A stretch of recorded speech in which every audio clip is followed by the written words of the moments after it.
Hi, it's Darren from SimNation again. Just wanted to do a quick video on uh, low recruiting.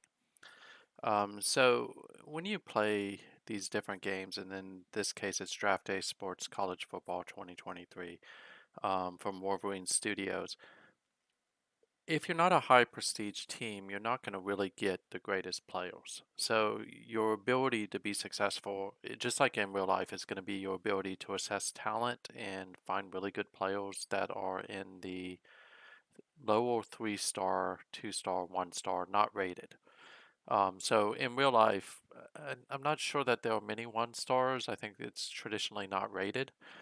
But you're really trying to find people who others have passed up on or others haven't recruited or that are diamonds in the rough. So I have LSU up in front of you, and just a little backstory on LSU is LSU sucked 2 seasons ago when I took them over. They were actually talent-wise the worst team in the I'm sorry, in SNCFL. Um, and over the course of the last 2 seasons, I've been rebuilding them.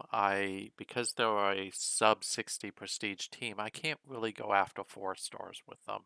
Can't really go after the top 1,000 3 stars either. Even though, as you can see this year, I'm starting to get into the 600 to 1,000 range, which is good because I'm going to need that to compete in the SEC. But one of the things about them is they're doing better because of my ability to go out and find lower talent, or probably not the right way to say that, to find lower ranked players that are very talented. And I'm going to talk about a couple that I got from last year and then a couple from this season. But really, your ability to do this is you're going to have to invest some time. There's no quick and easy way to do this. You're going to have to, one, address what are your needs, and then two, you're going to have to go through those positions in order to find them. So I'm going to talk about Johnny Jansen. He didn't have as good of a year as I had hoped, but Johnny Jansen was a low 3-star. I'm sorry, no, I'm picking on the wrong guy.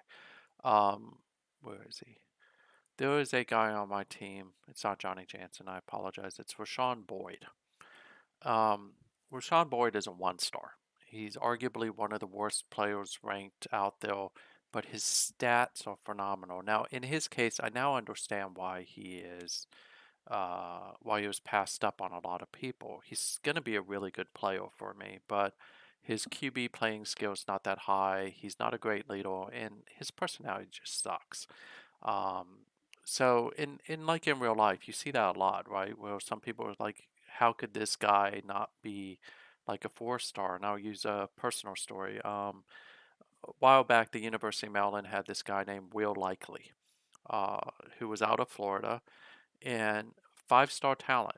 Will Likely was phenomenal, especially in the kick return and the coverage game. But the reason why he wasn't rated so high, even though he came out of an area that generally produces talent in Florida, is his height. He wasn't very tall, even though he played a lot taller than he was.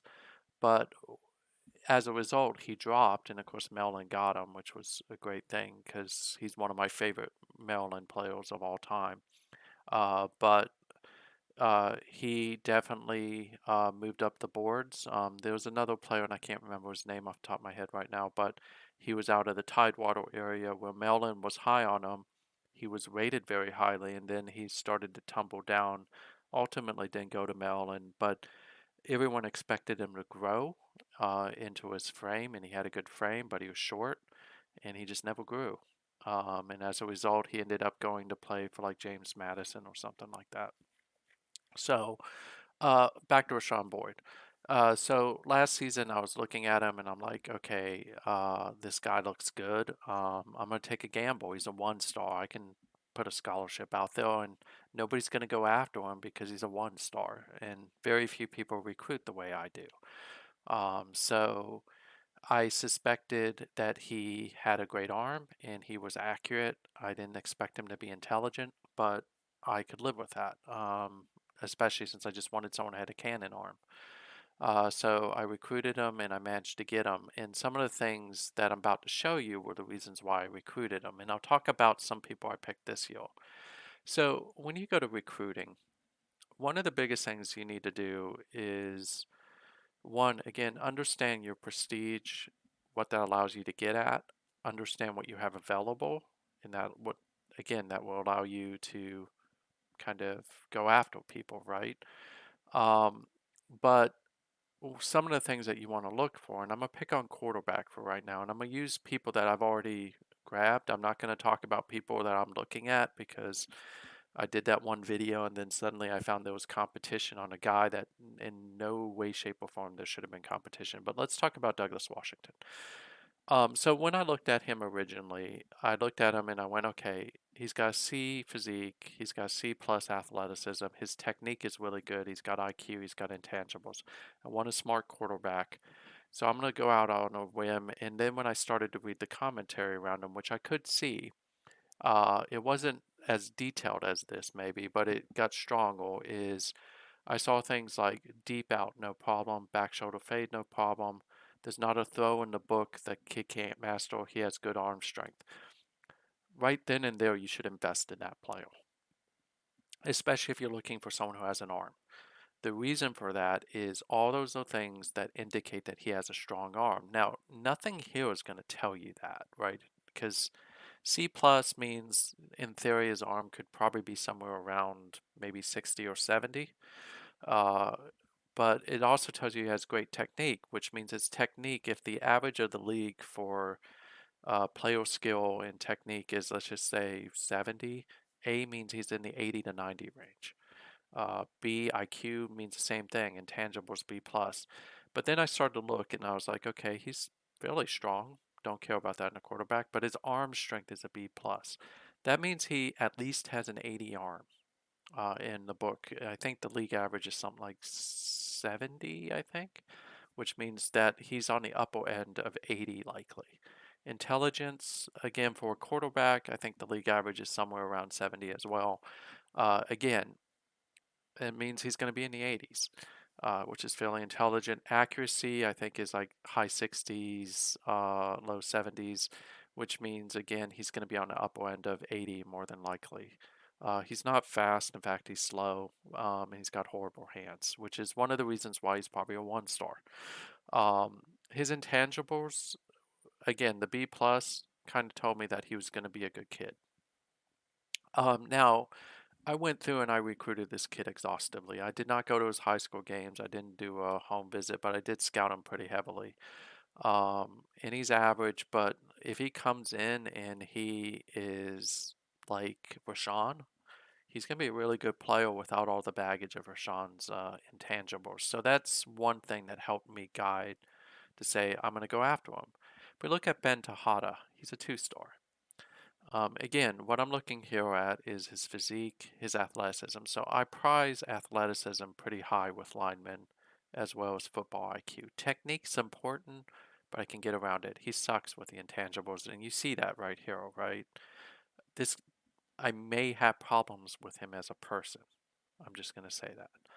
But he's got great speed. Again, what that's going to translate is he's probably in the 40 to 50 range speed wise. He's smart. Again, that's going to translate to probably around 60, high 60s, low 70s. Agility will be in the 40s and 50s. Strength will be somewhere around in the 70, high 70s, 80s. And then he should be in the 80s for the blocking skills. But again, what I wanted to look at, and this is where you can get in trouble. This is a kid who will shuttle any blame. I don't agree with that. I don't think this is a kid who will shuttle any blame. His intangibles suck. But when I saw this, the kid is already a pretty good run blocker. Okay, that's something to keep in the back of your mind. Uh, this statement right here is what got me on him. He will soon need to hold his own against bigger and nastier players than he ever faced in high school, and teams believe he can do that. Again, that tells me that this kid is a good blocker. I need that. So I started to scout him. And these scores are generally good. Aaron Lavelle is a good assessor of talent, so I trust him. If he says 18.7, that means the kid is a B player, and that's something I'm looking at. But as I scouted him, what I noticed is he has amazing potential. So again, when you see amazing potential, you want to go after those kids. That means they're going to move up, especially if they have all these statements above. Um, the other one is Amos Odom. Again, he's a two-star. I don't know that I have as high expectations of Amos as I do the other two, but again, what you can see here is good physique. It means he's pretty strong. He's okay athletically. He's okay technique, but he's got great football IQ. And if I remember correctly, he was like B's or something like that. So I was like, okay, I'll take a gamble because, again, if it works, I'm going to get a pretty good player. Now, he's going to be really slow. I'm just going to say that right now, more than likely. So I come over here again and I look, and anytime you see a pretty good blocker, you want to look at those people, especially if he says get better as he refines his technique. Um, and again, fine-tuned technique, but he's pretty good. So when you see statements like he's pretty good or he's absolutely superior, those are things that you want to scout those people and then watch these stats and see if they change. If they get into the B category, you have a pretty good chance. But again, bear in mind, it also relies on your coaching staff. If they're good scouters, you got a good chance of finding someone. If they're good at assessing potential, you got a good chance here. And I have that on the staff at LSU. So again, I think Amos is going to turn out to be really, really good. Now, I'm going to switch here real quick to a team. Because I kind of talked about this player in a different one. Um, so last season, I went out and I found a one-star running back, and I had to because I lost Finnegan, who was my speed back, and in losing Finnegan, I needed to find a speed back. Colburn, who's my second running back, is pretty good. I mean, you can see that hill, right? And I had recruited Timothy Willis, who was a four-star, and he turned out to be pretty good. I suspected Ricky Merriman was extremely good for a lot of the reasons that I talked about previously. It said he was fast, he had very good intangibles, um, and he had said he had amazing potential. So I was like, I'll take a thing. If I remember correctly, he was a B in strength, he was a B in agility, he was like a B or C in intelligence, he was an A plus in speed. Um, and so I was like, okay, I'm gonna go after him. He's a two-star. He's out of Maryland. I didn't recruit him with Maryland because there were other kids I was after, and I didn't see a need to go after him. So I was like, I'll take a gander. And as I went through each step of scouting him, I started to realize that this was a gem because it came back as he has amazing potential. Very few people can keep up to him. He's strong enough to go up against linebackers. He can hold his own in the run game, in run blocking, and generally a good character. So I was like, I'm going to take a gamble on him. And what I ended up with was close to what I thought he was, which was his strength. He's pretty strong as a running back. His agility could be better. His intelligence could be better, but his speed is off the charts. And what did that translate into this year? Uh, translated into a guy who in 14 games ran for 2,500 yards, averaging 184 yards. Now, granted, he's in a system that some people would say I could plug anybody into that system and they would run for over 2,000 yards. But he's a two-star. He outperformed all the four stars and all the five stars and did great. But again, it was because when I looked at him, I was able to see very quickly that he had some of the markers I'm looking for, where coaches thought he was pretty good at things and that he would do good. Now, come to this season, a lot of people are like, why are you going after Matthew Coates, who's a cornerback? Think he's going to be amazing. Um, and why not? Because there's not much hill. I recruited him. It says he's average, but when I looked at it, uh, the B, and B plus got him in the door. And then as I watched him, he has a speed of a B, hands of B plus. I think he actually, when all said and done, he's going to probably be in the 80s in speed. I need that for my secondary. Uh, I think that he is going to be a ball hawk. So I expect his hands to be somewhere around 70. It could even potentially be upwards of 80. Uh, and I need that for my secondary because more teams start to throw. That's a gap that Washington State has. So the commentary didn't give me anything. It was looking at this combination Hill, and then as I recruited him, in the beauty of one stars, I don't have to offer him a scholarship until I'm ready to actually commit.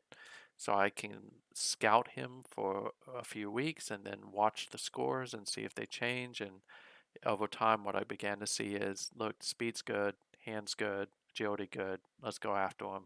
Yeah, he's a 1 star, but he's also, I paid attention to this, he's not carrying baggage.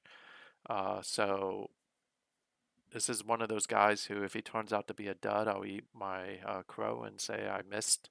But I don't think I missed on him. I think he's going to actually be pretty good. The other guy is Harold Molina, who's another guy. Now, he's a lot easier to spot.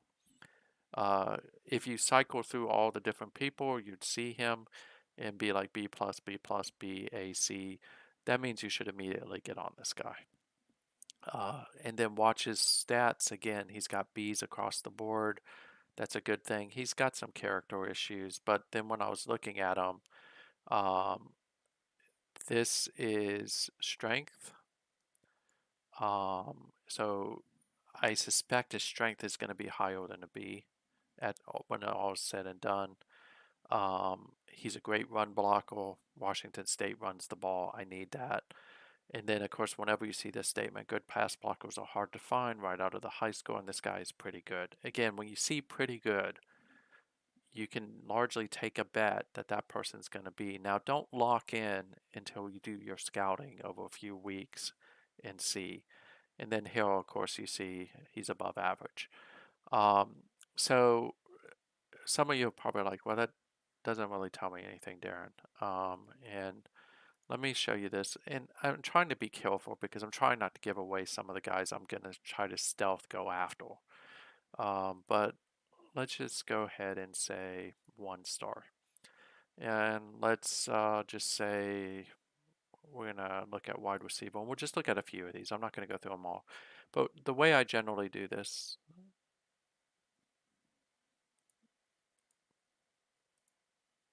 I don't know why it's not letting me.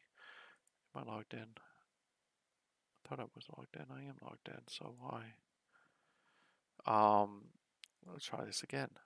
It may not like me doing this. Uncommitted. There we go. That was weird. So let's look at wide receiver because I haven't really talked about wide receiver. So again, looking here, uh, avoid this kid. Potential. Can't see anything yet. This is just the basic, but we're gonna go over here and look. Uh, he's a good catcher. Um, and he's smart. So what I don't see is anything around speed. Now, athleticism means that he's likely not fast. So if you need a wide receiver that is great at catching the ball, this is probably your kid. Looking at this kid, not good, not good, not good. And we're going to see a lot of this in the 1 star. So I kind of keep saying is you're going to have to invest your time if you're looking in this. So far, we haven't seen anybody to write home about, and this is generally going to be indicative because I've already scouted some of this and I'm intentionally trying not to give away some things. So again, good hands.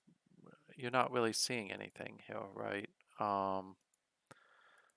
So none of these kids are kids I would write home about. And again, I'm doing cursory glances. So what I'm looking for here is I'm looking for B's for a wide receiver in physique and athleticism.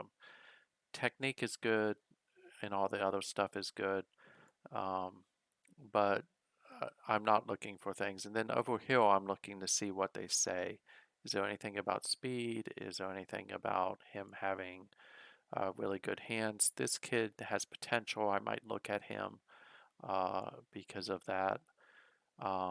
This kid, again, if you need a hands wide receiver, I suspect he's really good with his hands, but he's not fast. Um, again, not a good kid. So what I'm trying to find now, this is a kid that you want to go after. So B plus athleticism, uh, that's probably going to translate into he has at least 80 speed and potentially 80 agility. He's got great technique, so he's going to probably be in the 80s or 90s for skill. Same thing, Hill in intangibles. And then when you come over here, what you see is he's probably a decent character, but has the ability to contend for the ball even in tight coverage. That's a good trait for a wide receiver. The kid has enough speed to go deep, and that's all you want. Just well to incoming tackles and can use his agility and balance. So I would say that if you're in the league, I would take a flyer on Harold Carey. I'm probably going to. I didn't have him on my radar, but this is a kid that actually probably could be pretty good. And then you can do the same thing for quarterback, but generally this is how I recruit is I'm not just focusing on one stars, by the way. I don't think Roy Daniels is that good, even though he has an A plus. These other stats give me pause, and I don't see anything in there about his abilities. Um, so this kid may be someone you look at. Uh, again, athleticism B, but it's talking about how hard he throws. So if you want someone that throws really well, Gillian I might look at. Again, A plus, but I don't see anything about his skills. I would take a gander on Carlos Martinez just because of the A plus and the B pluses. Technique means that he's not accurate, by the way, if he has an F. But again, that may be something you can coach up.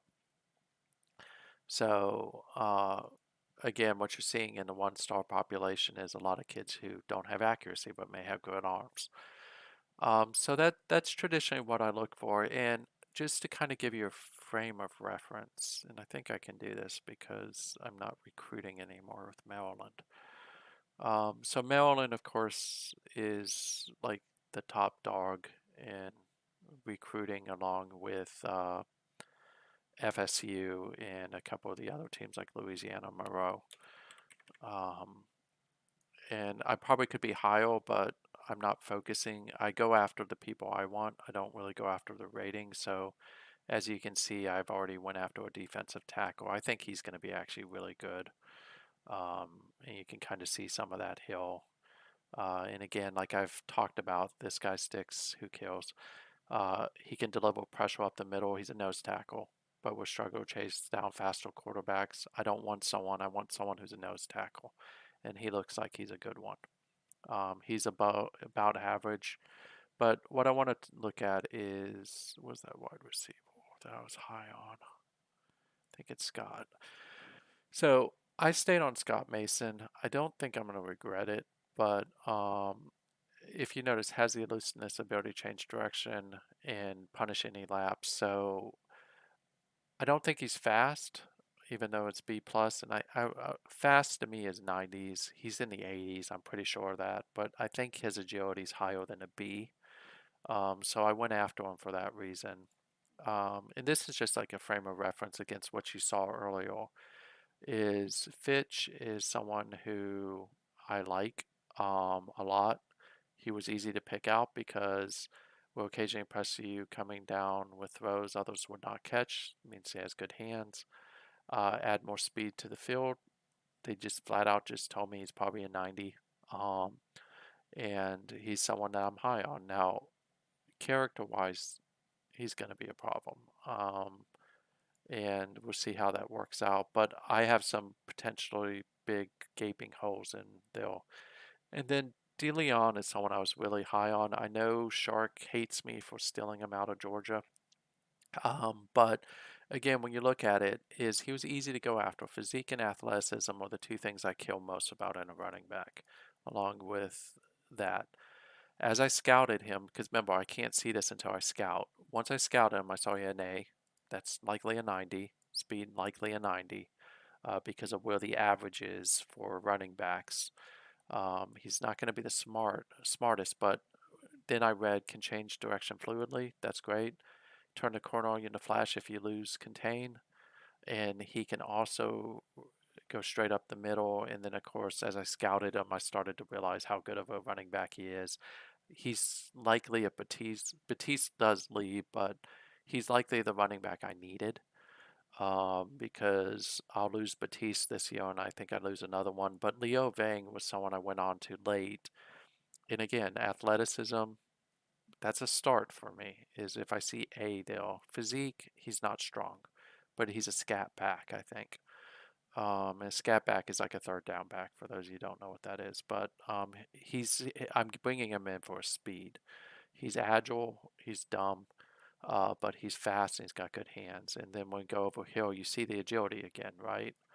Uh, and then if you ever see this statement on a running back, you should go after him if you're looking for speed, because that means that he's uber fast and that he can catch the ball, which means he's a third down wide receiver, and I need that because I'm losing Batiste. Um, so he's not going to block for you. He's not going to run over people, but that's why I have De Leon.